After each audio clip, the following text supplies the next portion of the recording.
Students, ये video thermodynamics के isothermal process, isothermal expansion of ideal gas के work done फार्मूले को ड्राइव करने के लिए बनाई है मैंने। आइसोथर्मल प्रोसेस में टेम्परेचर कांस्टेंट रहता है। मैं पिछली वीडियोस में भी आपको डाल चुका हूँ, फिर रिवाइज करा दूँ। टेम्परेचर कांस्टेंट रहता है और जब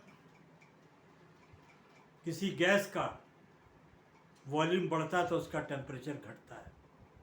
उस टेम्परेचर को मेंटेन करने के लिए सिस्टम बाहर से हीट एनर्जी को ये सिस्टम बहुत स्लो प्रोसेस में आता है। तो isothermal process of ideal gas is reversible process where perform in slow state. Slow state में ये परफॉर्म होता है और कंटिन्यूअस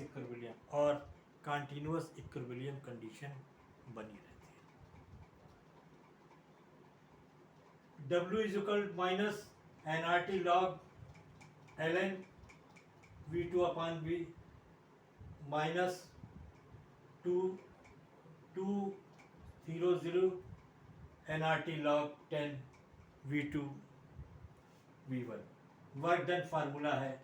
इसी को हम को ड्राइव करना है।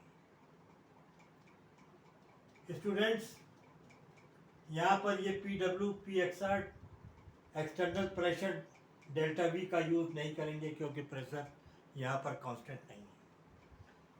ये एक सिस्टम है, सिस्टम में गैस है, गैस का अंदर का प्रेशर PG है और बाहर से प्रेशर जो पड़ रहा है गैस पर, तो दोनों प्रेशर बराबर और इक्विलिब्रियम कंडीशन है।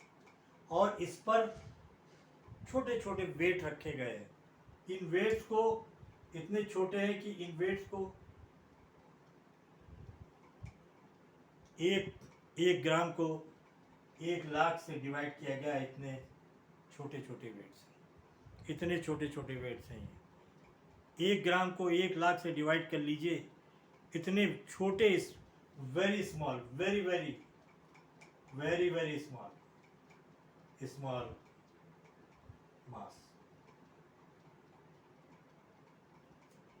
प्रेजेंस ऑफ गैस है, प्रेशर ऑफ गैस है, ideal gas. When we will remove the mass, अब हम यहाँ से मास हटाते हैं। एक एक मास धीरे धीरे हटाएंगे, slowly. When we will remove the mass, then gas will expand. Gas expand करेगी, गैस एक्सपेंड करेगी, गैस विल कूल। जब गैस एक्सपेंड करती है तो गैस ठंडी हो जाएगी। With it temperature will fall, इसके साथ टेम्परेचर गिर जाएगा। Now we will gas will absorb heat from surrounding. Gas जो है सराउंडिंग से हीट को एब्जॉर्ब करेगी।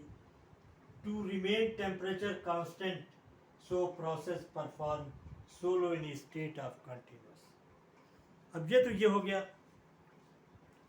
यहाँ पर देखिए PG का प्रेशर जो है ज़्यादा, when mass will remove slowly. जब मास को हटाएंगे तो प्रेशर जो है PG, गैस का प्रेशर बढ़ जाएगा। PG बराबर थोड़ा सा डिफरेंस है, PG में कोई ख़ास डिफरेंस नहीं है, बहुत थोड़ा सा डिफरेंस रहता है। और ये फार्मूला देखिए फॉर ऑल गैस है, for all process, for all process, सारे प्रोसेस के लिए, आइसोथर्मल, आइडियाबैटिक, आइसोबैरिक, कोई भी प्रोसेस है, सब के लिए ये फार्मूला यूज होता है। देखिए PV is equal to nRT होता है from gas.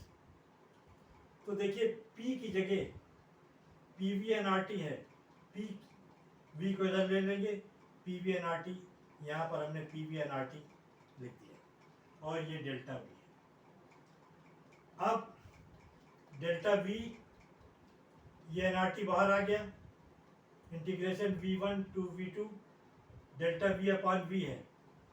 Delta V integration हटाने पर, इसका इंटीग्रेशन हटाएंगे तो log ln V2 V1 हो जाएगा। अब इसको इस फॉर्म में भी लिख सकते हैं, minus nRT log E V2 log V1 और इसको बढ़ाकर ऐसे V2 माइनस V1 लिख देंगे। अब log E को log 10 बेस 10 में कन्वर्ट करने के लिए, log को बेस में कन्वर्ट करने के लिए 2.30 का मल्टीप्लिकेशन करते हैं। तो यहाँ पर देखिए इसका मल्टीप्लिकेशन कर दिया तो log 10 आया। अगर क्वेश्चन में log 10 V2 माइनस V1, अगर क्वेश्चन में NRT नहीं दिया हुआ है तो आपको NRT की जगह P1 V1 आप लगा देंगे, V2 V1, और इसको फार्मूले को अगर देखिए P1 और V1 जो होता है ये आइडियल गैस का है, बॉयल्स लॉ है ये। तो P1 upon P2 is equal to P2 V2 V1। तो देखिए ये जो है ये फार्मूला आपका प्रूव होके आ गया। यही फार्मूला आपको निकालना था जो कि वर्क डन के लिए है। ये देखिए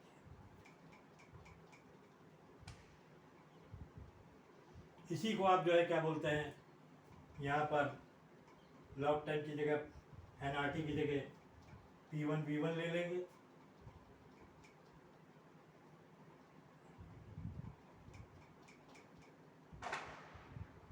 P1 V1 ले लेंगे तो ये फार्मूला आपका, ये आपके फार्मूले निकल कर आए जो आपके न्यूमेरिकल्स में भी काम आएंगे।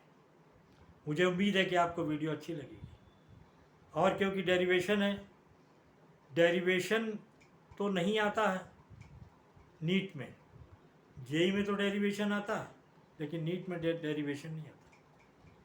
लेकिन फिर भी हमें मालूम होना चाहिए कि क्या कॉन्सेप्ट है, कौन सा स्टेप कहाँ से पूछ ले। ये कोई लिखित नहीं है कि आप ये नहीं पूछेंगे, ये बात लिखित नहीं है कि आप कोर्स में है इसके बीच में आप कहाँ से पूछेंगे, A to Z के बीच में से वो B का पूछ ले, कहीं ये C का पूछ ले, कहीं ये E का पूछ ले। ये एग्जामिनर के ऊपर है। Okay, thank you.